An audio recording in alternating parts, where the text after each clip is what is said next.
La historia de la Iglesia de Jesucristo merece que se recuerde. Pesquisas. Mormonas.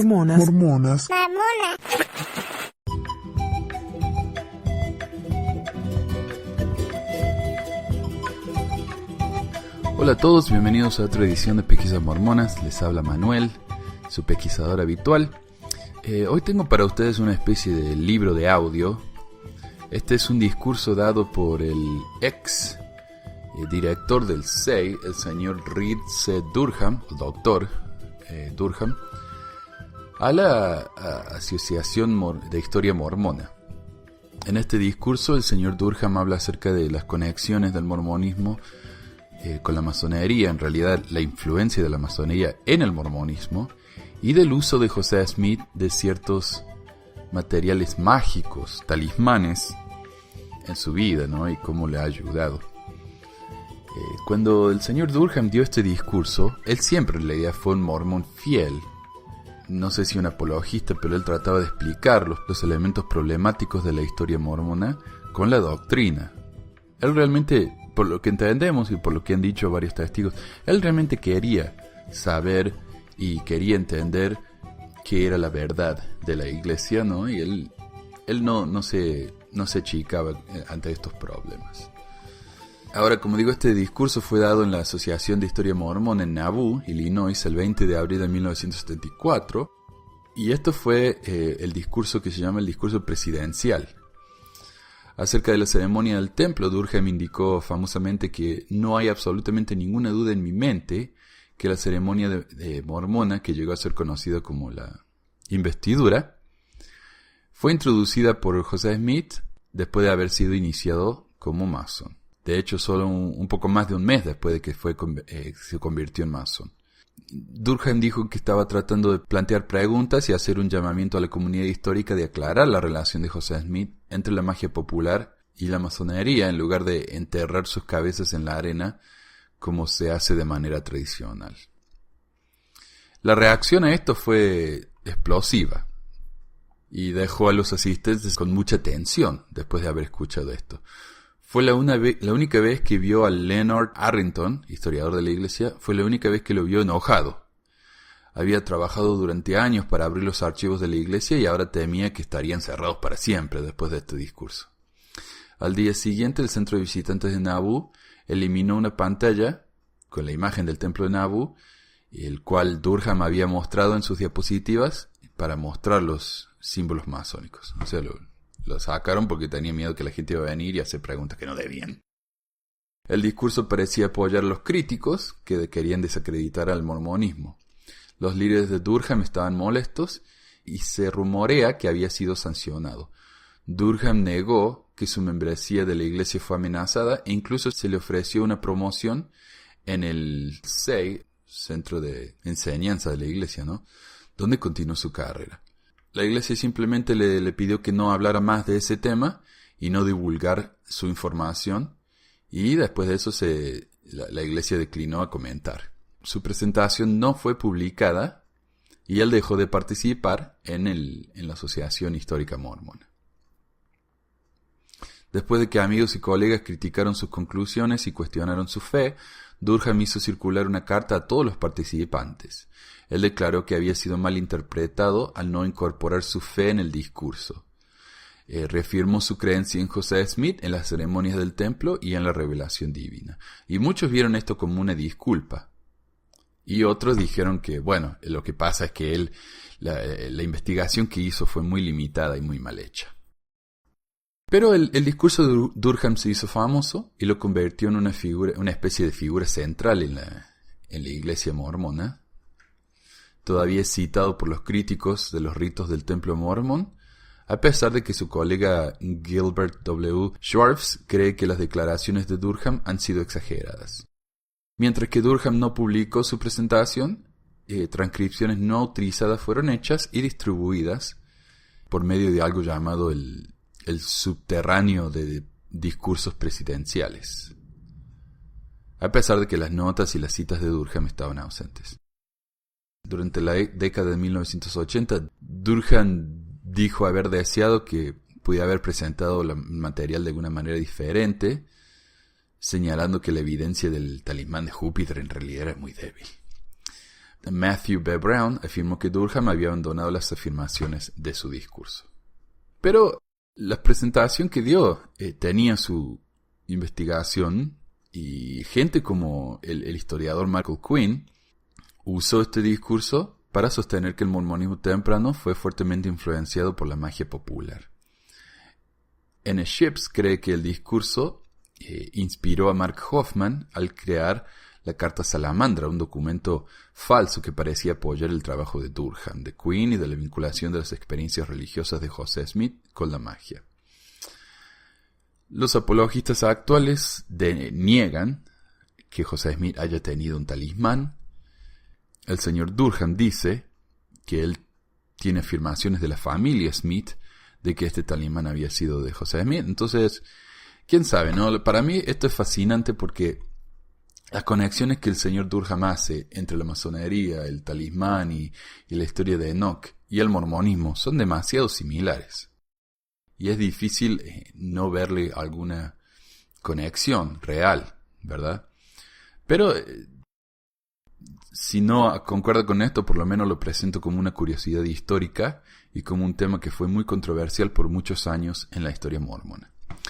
Y digo que esto es una especie de libro de audio porque el discurso habla por sí solo. No hace falta que yo aclare nada, más que esta breve introducción histórica.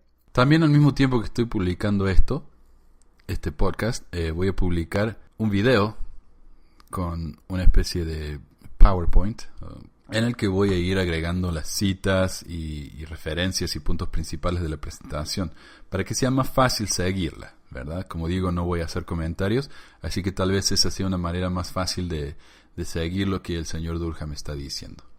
Pero recuerden, hay 3 puntos principales. 1. La primera parte de la presentación, yo diría la primera media hora, es acerca de la conexión entre la masonería y el mormonismo. La segunda parte, que empieza en el minuto 30 de la presentación, pero más o menos 40 de este podcast, habla acerca del talismán mágico de Júpiter de José Smith y por qué es tan significativo e importante para él. Y la última parte, que empieza como en el minuto 45, 50 por ahí, habla acerca de la conexión entre la leyenda masónica de Enoch y José Smith.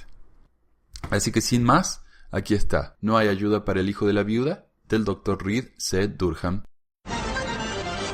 El tema del día. Un historiador que ha pasado 25 años explorando el tema del mormonismo y la masonería, finalmente concluyó que cualquier persona que investigara esta área de estudio era un tonto. Pero estoy convencido de que en el estudio de la masonería yace una clave importantísima para el futuro entendimiento de José Smith y la Iglesia. Por lo tanto, y a pesar de las posibles indiscriminaciones y el estigma que puede resultar, quisiera pensar en esta presentación a interponer descubrimientos no ortodoxos e inventos imaginativos por encima de la propaganda más tradicional y canónica de la fe. En el tema del mormonismo y la masonería hay mucho que es nuevo bajo el sol. Para comenzar, la masonería en la Iglesia tiene su origen antes de que José Smith se convirtiera en un masón. Nauvoo no fue el inicio. Comenzó en el hogar de José, cuando su hermano mayor se convirtió en masón. Hiram recibió los primeros grados de la masonería en la logia Mount Moriah, número 112 de Palmyra, Nueva York, aproximadamente durante el tiempo que José fue iniciado en la presencia de Dios y ángeles, y se le confiaron las sagradas planchas de oro. La influencia masónica sobre José Smith fue resaltada más cuando las cruzadas antimasónicas tuvieron su apogeo en el oeste de Nueva York. Su ambiente estaba rodeado de elementos masónicos, tanto a favor como en contra. La influencia masónica era inevitable de ambas fuentes. El capitán William Morgan era tan contemporáneo con José Smith, tanto en tiempo como en geografía, que sería difícil negar la probabilidad de que se hubieran conocido. De hecho, el Dr. Rob Morris, un biógrafo antimasónico de William Morgan, escribió que Morgan había sido un medio converso de José Smith, el mormón, y había aprendido de él cómo tener visiones y sueños. Ya sea que fuera cierto o no que José Smith personalmente conoció a William durante su vida, todos en esa área, incluyendo a José, habían oído de la desaparición y supuesto martirio de Morgan, causando que la mayoría de la gente tomara posiciones en el tema masón. José no era la excepción. Él era parte de un comité de 10 hombres que firmaron un pedido apasionado que fue impreso en el diario rabiosamente anti-masón, el Seneca Farmer and Waterloo Advertiser. El comité rogó que cualquiera con una onza de preocupación humanitaria cristiana viniera y ofreciera su ayuda a la desafortunada viuda de Morgan. Los muchos paralelos que pueden encontrarse entre el mormonismo temprano y la masonería de ese día son sustanciales. Conferencias, concilios, sacerdocio, templos, lavamientos con aceite, la emisión de licencias, maneras de identificar a compañeros trabajadores legítimos, ancianos o élderes, sumos sacerdotes y hasta el libro de la ley. Ya a fines de 1832, José Smith le había dado la bienvenida a nuevos hermanos, junto con sus influencias, a la iglesia. Hombres tales como W. W. Phelps, Brigham Young, Ever C. Kimball y Newell K. Whitney, cada uno de los cuales había estado involucrado en la masonería, de un lado o el otro, antes de entrar a la iglesia. En un sermón que el profeta dio en 1835, usó lenguaje inconfundiblemente masónico, y citó al profeta: «Expongo sus abominaciones en el lenguaje de las Escrituras, y oro a Dios que pueda ser, como un clavo en el lugar seguro, clavado por el maestro de las asambleas». En ese mismo año y en los años subsiguientes, el profeta estuvo interesado en cosas egipcias, las nuevas revelaciones de soles y lunas, planetas gobernantes y estrellas fijas, y aunque era nuevo en esa época para el mormonismo, era algo común en la masonería. El templo de Kirtland también refleja la influencia de la masonería. Aunque no es exactamente como el patrón masónico de poner y dedicar piedras angulares en sus templos, la orden del santo sacerdocio, empleada por el profeta al poner las piedras angulares del templo de Kirtland, y sobre lo cual dio explicaciones en más detalle en Nauvoo, con un conjunto de ceremonias en cada rincón, con pompas y procesión, incluyendo rangos definitivos de autoridad, era significativamente similar. El que los jardines internos del templo estaban diseñados de tal manera que los oficiales podrían presidir desde plataformas en ambos extremos, este u oeste, era similar a las logias y templos masones. Pero lo que es más importante, los arquitectos profesionales solo recientemente han llamado la atención a que los elementos clásicos y góticos combinados en la arquitectura del templo de Kirtland contienen influencias directa e indudablemente masónica. En 1838, la extensión del Havard del Danitismo de Smith en Missouri trajo desconsolación para el profeta. El uso de juramentos penales secretos, acompañados con signos apretones de manos y señas, también reflejando las prácticas de los masones. Antes de ser encarcelado en Missouri, José y su familia vivieron en el hogar de los Harris, en Far West. Una obra masónica ciertamente residía allí. La mujer de la casa era Lucinda Pendleton Morgan, Harris, quien en ese tiempo era la esposa de George Washington Harris, uno de los principales élderes de la iglesia. Él era un masón practicante en Batavia, Nueva York, así como un maestro masón adorador en Virginia. Además de esto, Harris también conocía personalmente a William Morgan. Los Morgan habían vivido en un piso encima del taller de herrería de plata de los Harris en Batavia, Nueva York. Lucinda Harris había sido la esposa y más tarde la viuda de William Morgan. Parece ser muy significativo notar que esta misma mujer, con quien José Smith se había hecho amigo años antes, se convirtió en una esposa plural del profeta José Smith. Después de escapar de la cárcel de Liberty, el profeta se reunió con su familia en Quincy, Illinois. Emma y los niños habían estado viviendo en el hogar del juez John Cleveland, otro masón quien, con su esposa Sarah M. Pincy Cleveland, permitió que los Smith vivieran con ellos hasta que partieron hasta Commerce, luego llamado Nauvoo. ¿Qué motivó más tarde a José y a Emma a escribir a los Cleveland, invitándolos a construir su hogar en Commerce, en cercana proximidad al hogar de los Smith, al frente de la calle y justo al lado de George Washington y Lucinda Morgan Harris? La pregunta se hace pertinente al agregar el detalle de que Harris, más tarde, se convirtió en un activo masón en la iglesia, mientras que Sarah M. Cleveland se convirtió en otra de las esposas plurales de José. Ya en 1840, John Cook Bennett, un ex líder activo en la masonería, había llegado a Commerce y rápidamente impuso su persuasivo liderazgo en todos los aspectos de la iglesia, incluyendo a la masonería mormona. No creo que él era el único instigador, ni creo que haya sido responsable de todo lo que los mormones imprimieron en esa época, o de lo que hasta ahora se acusa. Sin embargo, bajo instigación de John C. Bennett, George W. Harris, John Parker, Lucius Scoville, así como otros mormones masones que residían en Nauvoo, y ciertamente con la aprobación de la jerarquía de la Iglesia, comenzó la institución de la masonería. José y Sidney Rigdon fueron iniciados en la masonería formal a la vista, el mismo día en que el gran maestro masón y políticamente ambicioso Abraham Jonas oficialmente instaló la logia de Nauvoo. Fue el 15 de marzo de 1842, el mismo día, tanto Sidney como José fueron avanzados al grado de maestro masón. En solo unos pocos años, 5 logias mormonas fueron establecidas, otras tantas planeadas, un templo masón construido y el total de miembros de la hermandad mormona eran casi 14,000. He intentado demostrar hasta ahora que las influencias masónicas sobre José en la historia temprana de la Iglesia, antes de su membresía formal en la masonería, eran significativas. Sin embargo, estas mismas influencias masónicas ejercieron un carácter más dominante, como se reflejó una mayor expansión de la Iglesia después de la membresía masónica del profeta. De hecho, creo que hubo pocos desarrollos significativos en la Iglesia que ocurrieron después del 15 de marzo de 1842, que no tuviera alguna interdependencia masónica. Permítame comentar alguno de esos desarrollos. No hay absolutamente ninguna duda en mi mente que la ceremonia mormona, que se conoce como la investidura, introducida por José Smith inicialmente a los mormones masones poco después de un mes de haberse convertido en masón, tuvo inspiración inmediata de la masonería. Esto no es para sugerir que no hubo otra fuente de inspiración, pero las similitudes entre las dos ceremonias son tan aparentes y abrumadoras que alguna relación dependiente no puede ser negada.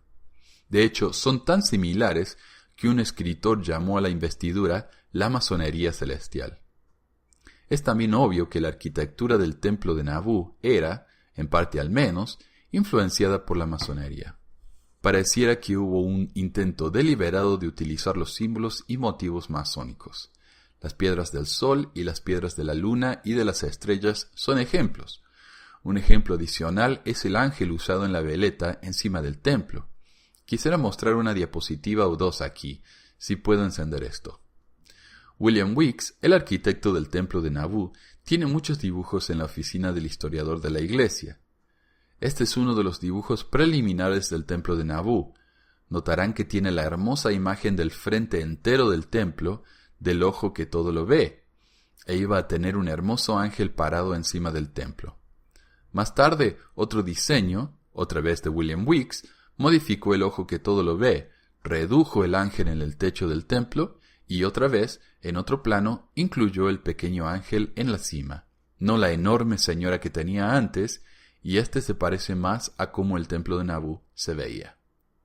Ahora, en el centro de visitantes de la restauración de Nauvoo, se puede ver una réplica del templo, y en la cima está, en la veleta, este pequeño ángel. Bueno, ese pequeño ángel está fotografiado en la próxima foto.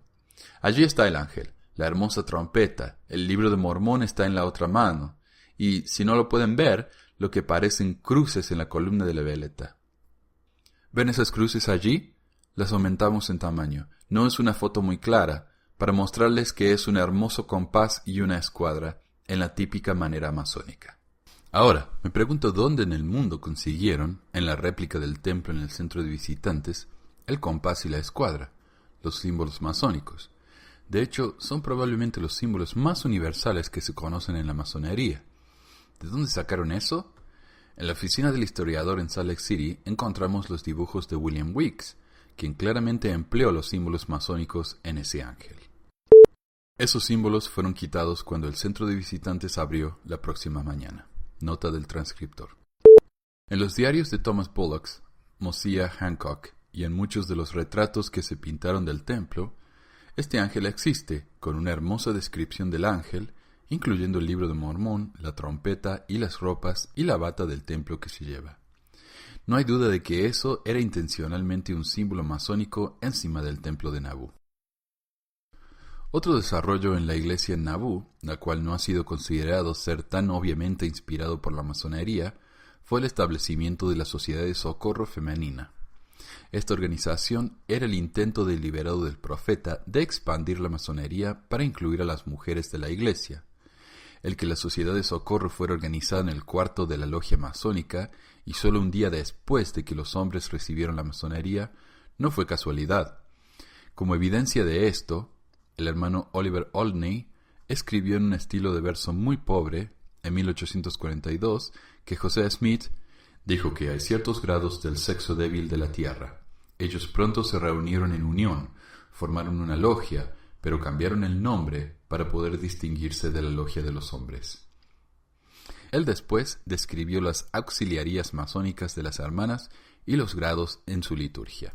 John C. Bennett sustanció lo mismo, tal como lo hizo Ebenezer Robinson, y evidencia de una diferente fuente vino de parte de la hermana Eliza R. Snow, presente durante la organización como su primera secretaria, quien fuertemente enfatizó que la sociedad era un sacerdocio. Otro miembro de la organización, la hermana Mary Elizabeth Rawlings Leitner, agregó que la Sociedad de Socorro era una orden del sacerdocio. Y finalmente, incluida en el vocabulario del consejo e instrucciones de José Smith, a las hermanas estaban estas palabras: órdenes antiguas, examinaciones, grados, candidatos, secretos, logias, reglas, señas, señales, orden del sacerdocio y llaves, todas las cuales indican que la organización de la sociedad poseía matices masónicos. Es verdad que en la masonería ortodoxa, tal como fue practicada en Illinois, la inclusión de mujeres estaba definitivamente prohibida, y ciertamente era algo que nunca había pasado. La masonería de José Smith estaba convirtiéndose cada día en algo menos y menos ortodoxo, y tendía a seguir el curso de las masonerías menos ortodoxas que habían sido importadas a América de Francia. En este tipo de masonería operaban dos grupos diferentes para mujeres. El primero era conocido como la Logia Femenina de las Illuminées. Ellas estaban subdivididas en dos clases, y cada una practicaba sociedades separadas y tenían distintas ceremonias. La primera sociedad estaba compuesta de mujeres virtuosas, la segunda por las salvajes y voluptuosas. En ambos casos, el propósito de su existencia era servir a los hombres que eran sus contrapartes, las mujeres virtuosas para los hombres virtuosos, etc. Este tipo de masonería femenina no tenía ninguna relación con la masonería femenina mormona, a menos que, por supuesto, uno creyera lo que dijo John C. Bennett con respecto al tercer grado de feminidad en la masonería mormona. El segundo tipo de masonería femenina no ortodoxa era conocido como la masonería adoptiva. En este orden, el grado más alto de mujeres era llamado mujer electa, un paralelo sorprendente con el título de Emma Smith, en el orden más alto para las mujeres en el mormonismo. La ceremonia para las mujeres en esta orden eran muy similares a las que se encontraron más tarde en la ceremonia de la investidura de los mormones. Iba a leer la ceremonia, pero mejor no. Continuando con mis hechos y mis imaginaciones, la mayoría de las cosas que fueron desarrolladas en la iglesia en Nauvoo estaban inextricablemente conectadas con la masonería, además de la masonería del templo y de la Sociedad de Socorro que ya he mencionado. Sospecho también que el desarrollo de los círculos de oración y hasta la poligamia no eran excepciones. Pero lo que es más importante, he sugerido suficiente evidencia que existe actualmente como para aclarar que la institución entera del reino político de Dios, incluyendo el Consejo de 50, la Constitución viva, la propuesta bandera del reino y la coronación del rey, tuvieron su origen en la conexión con los pensamientos y las ceremonias masónicas. Podría ser que no es coincidencia que todos estos conceptos tenían sus contrapartes en la masonería de la época del profeta José Smith. Había una mujer electa, un Elú, un concilio de 50 y un gran concilio. La corona era un símbolo masón común, así como una porción de las regalías llevadas por los oficiales que representaban al rey en los grados más altos. Ungir era algo comúnmente hecho, y cualquier práctica masona habría estado familiarizada con la palabra constituciones. Con respecto a la bandera, Aunque cada símbolo en ella no ha sido identificado, la mayoría de ellos pueden rastrearse a la masonería. Incluso parece sorprendente, en vista de estos paralelos existentes, que la mayoría de los tratados históricos sobre cualquier aspecto del reino político de Dios haya mencionado muy raramente, si es que fue mencionado para nada, su conexión con la masonería. Tal vez la evidencia más definitiva de que la masonería directamente afectó los pensamientos de José Smith y de que la doctrina del reino de Dios había sido inspirada por la masonería puede ser visto en la recientemente descubierta carta de José Smith al señor John Hall de Leominster, New Hampshire. El señor Hall era un primo lejano del profeta y era un ministro congregacionalista. Él estaba profundamente involucrado en el desarrollo del gobierno de la ciudad de Leominster, New Hampshire, y más pertinentemente, él era un masón practicante por más de 40 años en la logia de Mount Vernon, número 15 en New Hampshire. Durante ese tiempo, sirvió en cada oficina en la masonería, incluyendo el de maestro adorador de la logia.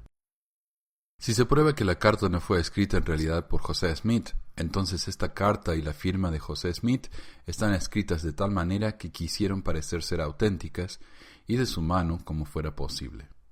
Personalmente rechazo cualquier intento fraudulento a causa de la confiable historicidad vinculada con Joseph Hall y también porque el contenido de la carta encaja con la ideología del movimiento de la Restauración.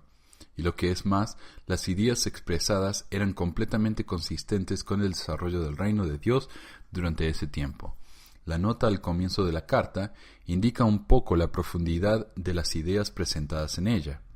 Por favor, no deje que nadie vea mis cartas, quienes usted piense que no pueden digerir mis ideas, y que como resultado pueda hacerle daño.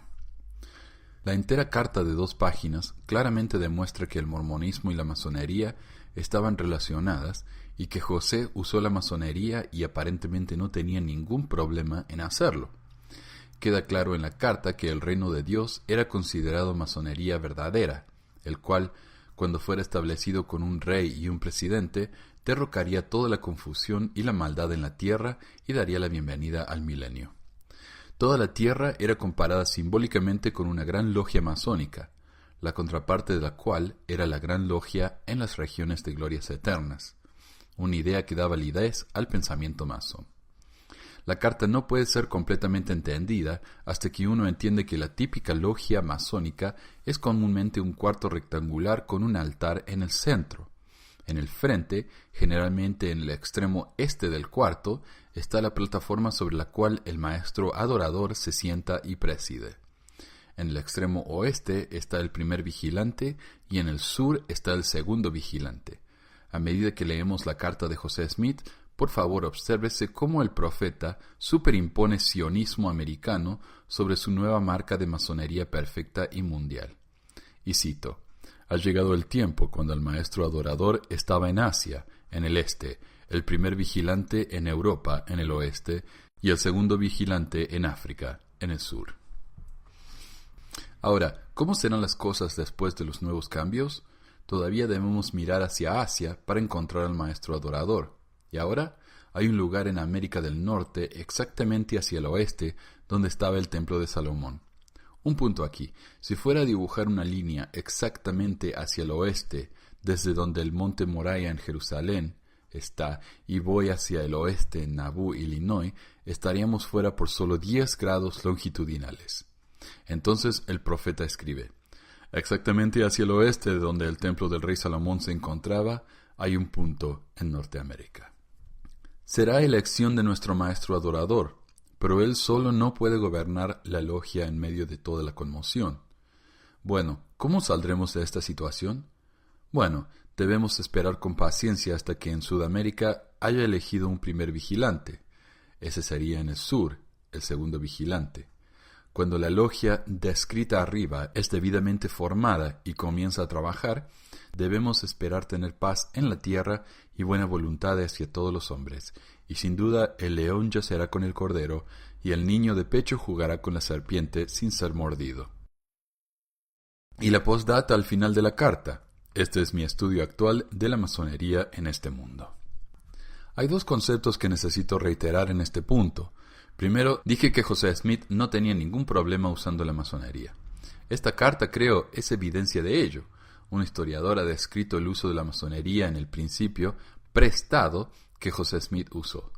Se me fue explicado que lo que estuviera en su entorno, ya fuera predicado, profesado o practicado, él a veces lo tomaba prestado y lo incorporaba en su teología y sistema ideológicos. El segundo concepto que quiero reiterar es que la masonería, tal como fue practicada en la Iglesia, bajo la dirección del profeta, estaba volviendo cada día menos y menos ortodoxa cuando se la contrasta con la masonería tradicional de Illinois. Por lo tanto, parece que el profeta primero aceptó la masonería y en el proceso la modificó, la expandió, la amplió o la glorificó.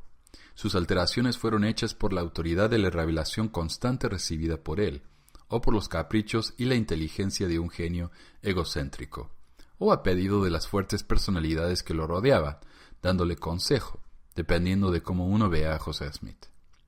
En todo caso, estos dos conceptos, de tomar prestado y de expansión, parecen estar más sustanciados por la siguiente declaración relativa a la masonería en la Iglesia, la cual fue expresada por algunos de los contemporáneos más cercanos al profeta. Everett Kimball escribió a Parley Parker Pratt, quien estaba en Inglaterra en ese tiempo, solo 3 meses después de que José Smith hubiera aceptado la masonería, con las siguientes palabras. Hemos recibido algunas preciosas cosas a través del profeta sobre el sacerdocio, lo cual te causará mucho regocijo. No puedes escribirlas en papel, porque no pueden ser escritas, por lo que debes venir y obtenerlas tú mismo. Hemos organizado una logia aquí, desde que obtuvimos un acta constitutiva. Eso fue en marzo. Desde entonces ha habido unos 200 que fueron hechos masones. El hermano José y Sidney fueron los primeros que fueron recibidos en la logia. Todos los 12 se han convertido en miembros, excepto Orson P. Él todavía se rehúsa, pero pronto se despertará. Hay una similitud entre el sacerdocio y la masonería. El hermano José dice que la masonería fue sacada del sacerdocio, pero se ha degenerado. Pero muchas cosas todavía son perfectas.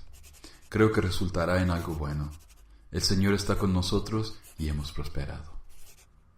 Everett Kimball más tarde escribió, tenemos la verdadera masonería.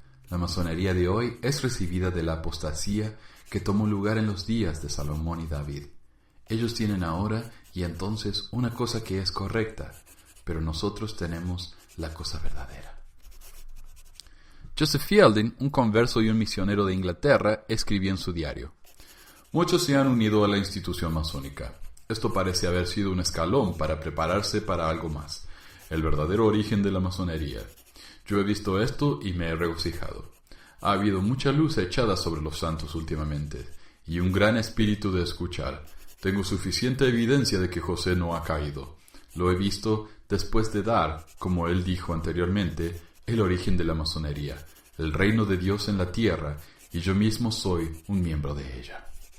Y finalmente, Jesse C. Little reportó, el ángel del Señor trajo al señor Smith las contraseñas perdidas de los varios grados, lo que causó que él, cuando apareció entre los hermanos de Illinois, trabajara por delante de los más avanzados y mostrarles su ignorancia de las verdades más elevadas y los beneficios de la masonería. ¿Qué entonces motivó a Smith a tomar prestada la masonería y luego trascenderla? La pregunta es crucial y mi respuesta tal vez me satisfaga solo a mí mismo. No creo que su motivación fuera aumentar su ego o acrecentar algún prestigio o poder político, social o económico. Yo también creo que no es acertado decir que la razón por la que José adoptó la masonería en la iglesia fue para crear una hermandad no mormona que pudiera proveer una influencia social necesaria y una protección física. Aunque todas estas razones pueden tener mérito, yo creo que él aceptó la masonería porque sentía genuinamente que había reconocido misterios antiguos verdaderos contenidos en ella, y que en luz de dos conceptos fundamentales, ya establecidos dentro del marco de la teología del mormonismo, la restauración del Evangelio y la dispensación del cumplimiento de los tiempos, José estaba bajo la fuerte obligación de aceptar la masonería. El profeta creía que su misión era restaurar todas las verdades, y entonces unificarlas y soldarlas a todas en una. Esta verdad fue referida como los misterios, y estos misterios estaban inseparablemente conectados con el sacerdocio. El profeta también dio sermones diciendo que estos misterios serían revelados, abiertos, desenredados y apropiadamente presentados a la iglesia, línea sobre línea, por quien posee las llaves del sacerdocio sagrado. Por tanto, si la masonería realmente contiene alguno de estos misterios antiguos, habría sido necesario que José los aceptara. Los estudiosos de masonería filosófica y más reflexiva han creído siempre que los símbolos en la masonería eran los misterios antiguos que vienen de la antigüedad remota. Se dice que los misterios pueden rastrearse a los filósofos herméticos. Hermético proviene de Hermes, dios griego, nota del traductor. A través de Plutarco, el Cábala, los pitagorianos, los magos de Persia. Los magos de Persia son los sacerdotes zoroastrianos, nota del traductor. Los caldeos y Egipto. Y a medida que estos misterios pasaron hasta la institución moderna de la masonería, en los siglos XII y XIII a.C., experimentaron muchas alteraciones progresivas, y hoy son una imagen imperfecta de su brillantez original. Supongo que José Smith creía que estaba restaurando la brillantez pristina original de la masonería, y que él estaba recreando los misterios del sacerdocio antiguo. Ahora, quiero iniciarlos a todos ustedes en lo que es tal vez la práctica más misteriosa, oculta, esotérica y sin embargo más masónicamente orientada de todas las que fueron adoptadas por José Smith. Esto puede ser otro buen ejemplo del principio explicado anteriormente de tomar prestado. Toda la evidencia disponible sugiere que José Smith, el profeta, poseía un medallón o talismán masónico, con el cual trabajó durante su vida y el cual evidentemente estaba en su persona cuando fue martirizado. Su talismán tiene la forma de $1 de plata y es probablemente hecho de plata o latón. Mide exactamente 39.7 milímetros de diámetro y pesa un poco menos de 14 gramos. Después de meses de investigación, el talismán, el cual actualmente existe en Utah, en la colección de Wilford Woodruff DCM, fue originalmente comprada de la familia de Emma Smith Biderman, notariado como auténtica por la familia y que había pertenecido a José Smith. Puede ser identificado como un talismán de Júpiter. Lleva el signo y la imagen de Júpiter y puede ser más apropiadamente llamado una tabla de Júpiter. Y en un sentido muy real, bastante misterioso, esta tabla de Júpiter en particular era el talismán más apropiado para José Smith. De hecho, pareciera que fue hecho para él, porque en todos los niveles de interpretación, planetario, mitológico, numerológico, astrológico, de cabalismo místico y de magia talismánica, el profeta estaba, en cada caso, apropiadamente descrito. Los caracteres del talismán son primariamente hebreos, pero hay una inscripción en latín. Cada letra en hebreo tiene un equivalente numerológico, y esos equivalentes numerológicos forman un cuadrado mágico. Al sumar los números en esta tabla de Júpiter, en cualquier dirección, fila, columna o diagonal, el total es el mismo. En este caso, en la tabla de Júpiter, es el 34. El total de los números es 136, número que se puede ver en el talismán. El símbolo de Júpiter, el cual se parece al símbolo del número 4, también puede encontrarse en ambos lados del talismán, el cual, de hecho, es el mismo símbolo del latón. E. A. Wallis Budge, en su libro Amulets and Superstitions, página 394, hablando de los cuadrados mágicos de latón, dice: ya sea que estas 16 figuras se sumen verticalmente, horizontalmente o diagonalmente, el total es 34, o en letras hebreas, la letra D. La letra Dales equivale al 4 y la Lamed equivale al 30. Estas letras forman parte de la palabra hebrea latón. El total de las 4 columnas o filas es 136, el cual es el número del espíritu y del demonio del planeta. Cuando se corta en coral, este cuadrado protege de cualquier brujería. Cada letra del alfabeto hebreo tenía un significado específico y en algunos casos místicos y esotéricos. El total de estos significados, así como la conexión e importancia de Júpiter, es extremada y misteriosamente significativa en su relación con José Smith. Tal vez podamos mostrar eso ahora mismo. Hay un lado en el talismán del profeta José Smith en el que se pueden ver los caracteres hebreos y el cuadrado. Hay 16 letras hebreas y cada una de esas letras representa un número. Y les mostraré en un minuto la diáspora con cada uno de esos números, cuyo total es 34 en cualquier manera que se sume.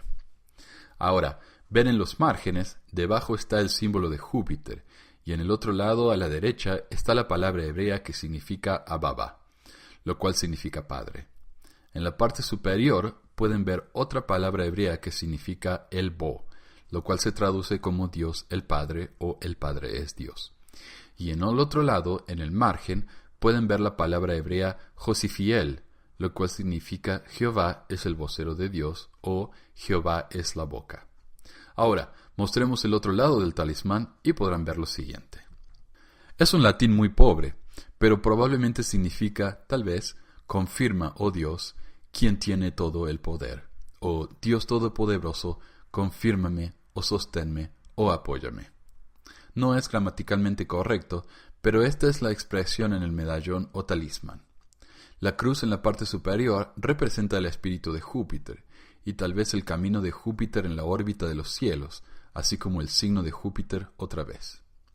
No pude descubrir lo que era esto por, como dije, 2 meses, y finalmente, en un libro de magia impreso en Inglaterra en 1801, publicado en América en 1804, al cual lo seguí hasta Manchester y luego hasta Nueva York, era un libro de magia de Francis Barrett.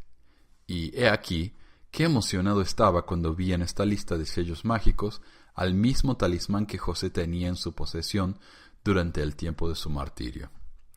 Pueden ver los números, en lugar de las letras hebreas, en el cuadrado mágico, y también verán los 3 nombres hebreos de las deidades, o inteligencias, que pertenecen a este talismán en particular. Pueden ver al cuadrado otra vez y también el sello de Júpiter, la misma parte reversa del mismo talismán que José Smith tenía, con la misma rotura en la órbita del planeta Júpiter, y otra vez las letras en hebreo, y finalmente el espíritu de Júpiter. Júpiter, según los hebreos, es la estrella de la mañana en el este, y viene de ese lenguaje Sadoc, al cual significa el justo. Ahora, la estrella oriental es uno de los emblemas definitivamente masónicos, y es usado regularmente en la mayoría de las ceremonias masónicas para simbolizar la llegada misma del amanecer, de la perfección y la luz masónica restaurada. Para los egipcios, Júpiter era conocido como Amón, pero para los griegos era Zeus, el anciano padre de los cielos o el padre de los dioses. Según los griegos, Júpiter no solo era visto como una gran deidad protectora de la raza, sino también la que, y tal vez la única que, representaba por medio de su adoración una concepción moral distante.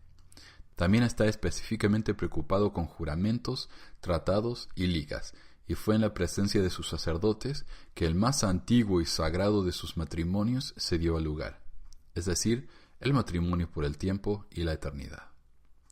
En la numerología, la preocupación de Júpiter con las fortunas de la vida, el planeta es visto como el planeta bondadoso y benevolente, y el adjetivo jovial viene de la palabra Jove, de Júpiter. Y cito, los dones que Júpiter trae son los de la razón, el entendimiento de la humanidad, además de la habilidad de ver cosas como una silueta ancha. Es considerado el planeta que trae expansión en muchas formas diferentes. Se ondea entre las vidas de las personas de impulsos generosos, variando de generosidad con cosas materiales a la empatía de materiales espirituales. Él también controla la expansión en todas sus formas. La mayoría de los filántropos del mundo son fuertemente orientados hacia Júpiter. Y en las profesiones, quienes están bajo su influencia son legisladores, banqueros, abogados, etc.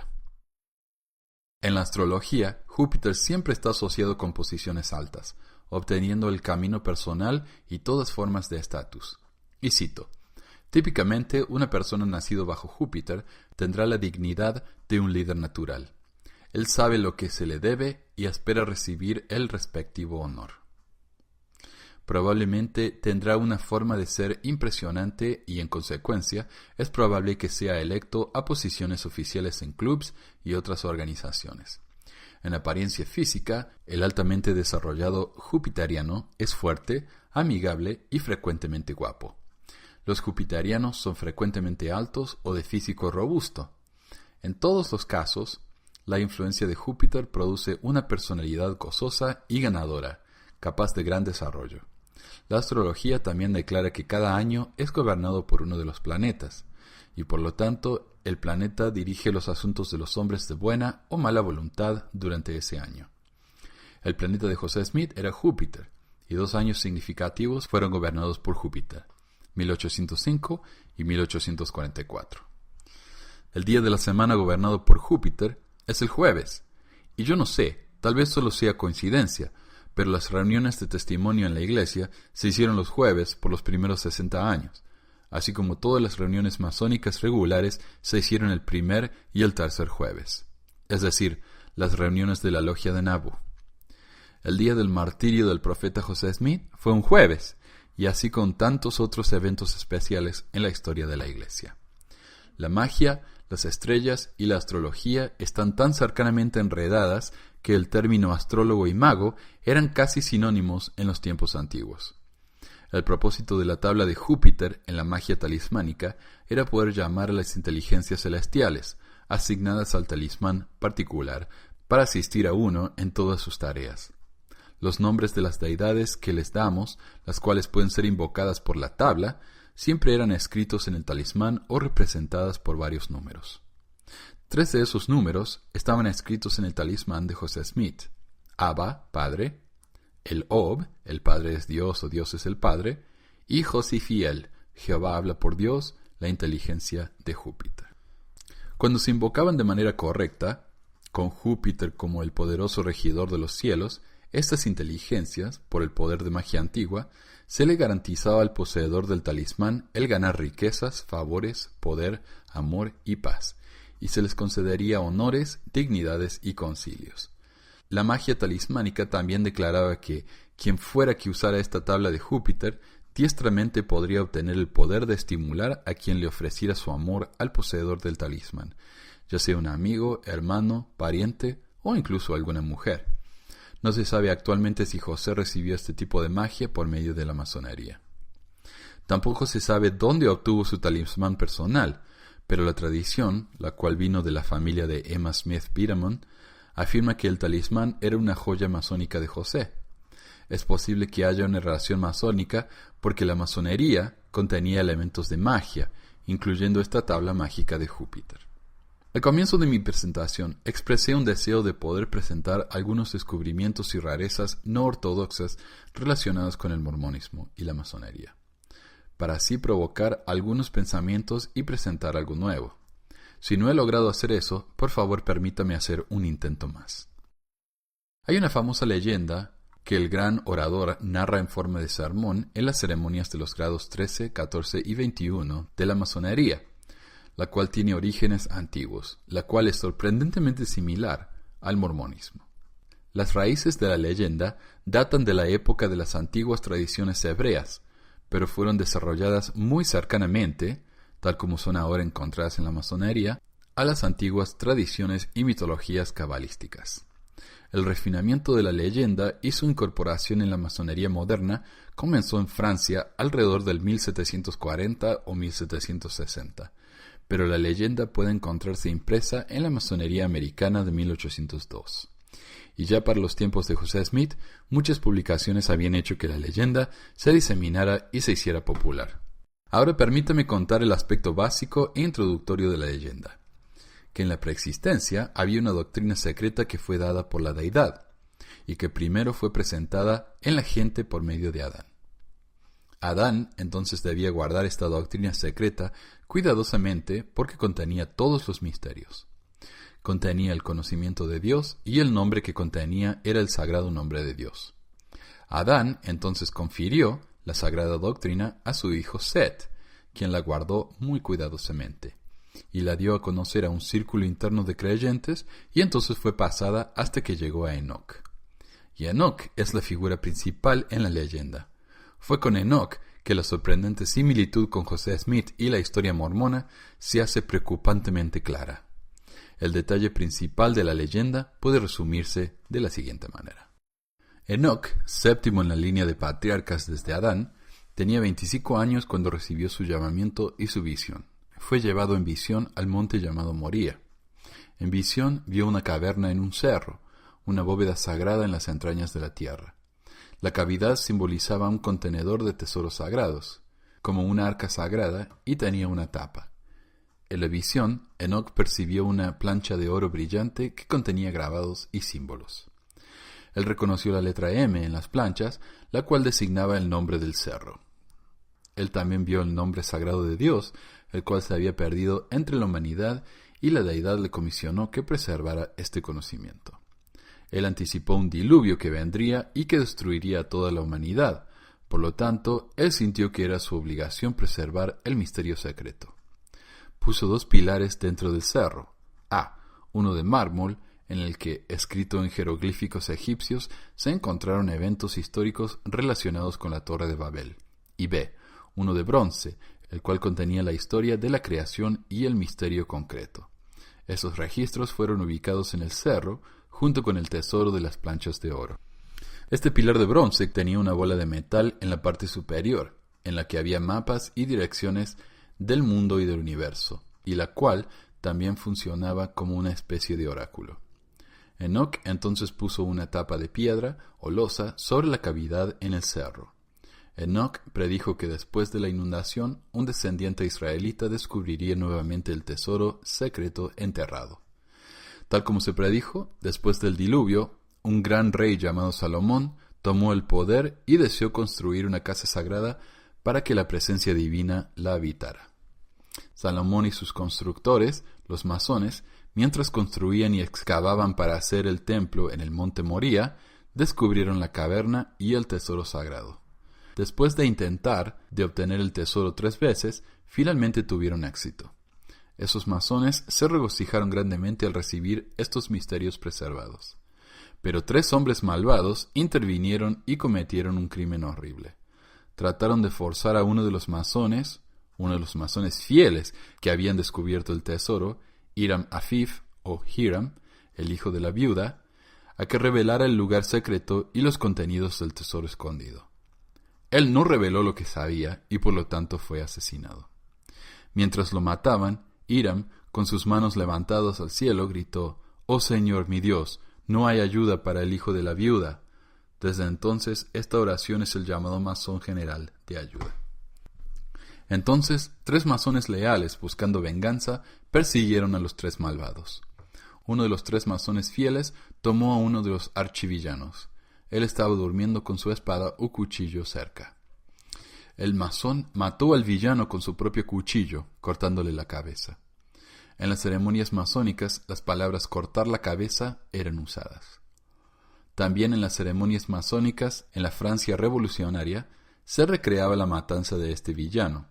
El nombre del tirano era rey Felipe le Bel, Felipe IV o el Hermoso, quien destruyó a los caballos templarios. El masón leal fue recompensado por el rey Salomón. Los tesoros recuperados pasaron a formar parte del tesoro templario.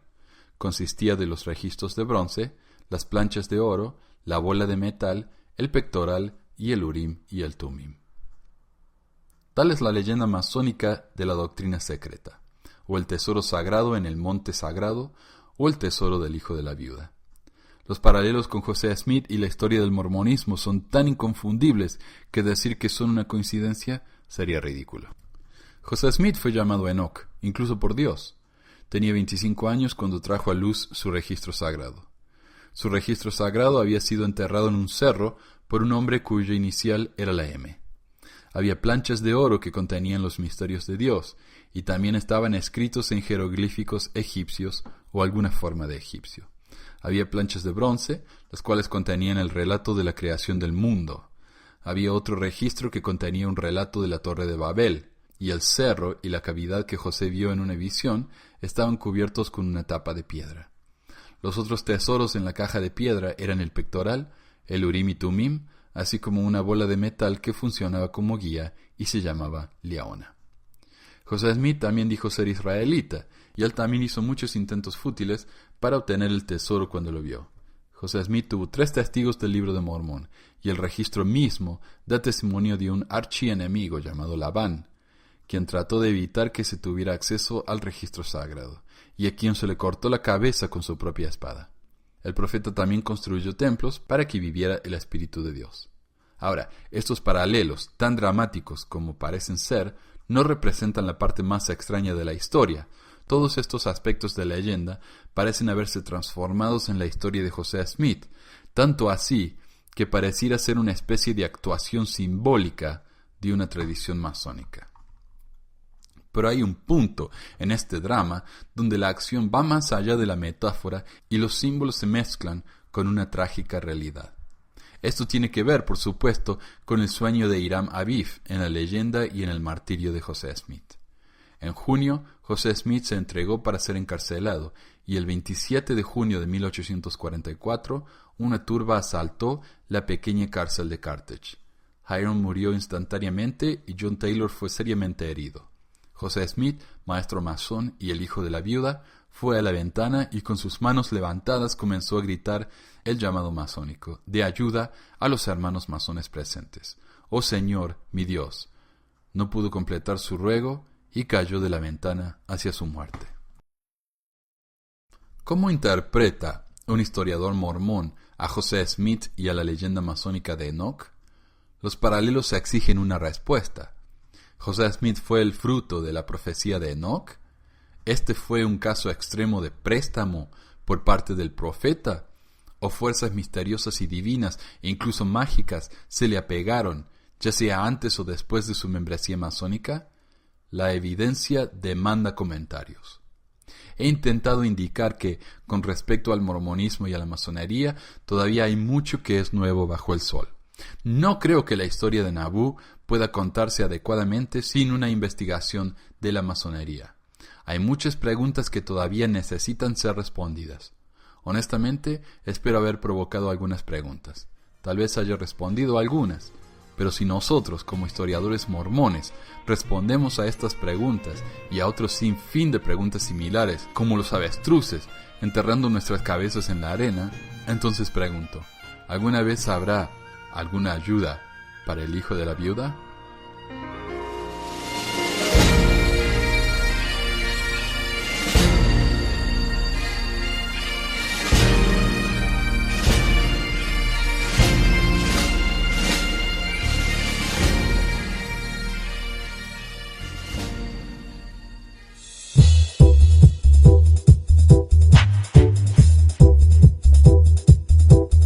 Gracias por escuchar este episodio de Pesquisas Mormonas. No se olvide de visitar nuestro website en pesquisasmormonas.com o pesmor.com y nuestro blog en pesquisasmormonas.org o pesmor.org.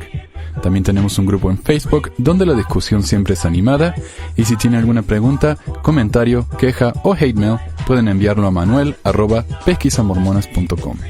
Gracias de nuevo por escuchar y hasta la próxima.